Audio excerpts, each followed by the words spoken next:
اسلام ایک آفاقی دین ہے، اسلام ایک حقیقی دین ہے۔ اسلام الیوم اکملت لکم دینکم ہے، تمام دین اسلام میں مکمل ہو چکے ہیں۔ حضران اسلام، میں نے سے پہلے عرض کیا تھا، جس طرح عبادات مختلف قوم مختلف طریقے سے کرتی ہیں، کوئی رکوع کی حالت میں، کوئی قیدے کی حالت میں، کوئی سجدے کی حالت میں، کوئی قیام کی حالت میں۔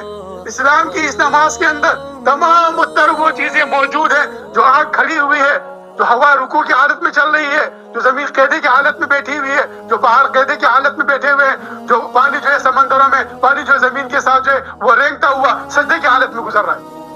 یہ اسلام اجتماعیت ہے، عبادت میں اجتماعیت ہے۔ اسلام کی ہر عبادت میں اجتماعیت ہے، چاہے وہ نماز ہو، چاہے وہ روزہ ہو، چاہے وہ ابھی جو ابھی گزرا حج ہو، چاہے وہ زکوٰۃ کا طریقہ ہو، چاہے وہ جہاد فی سبیل اللہ ہو۔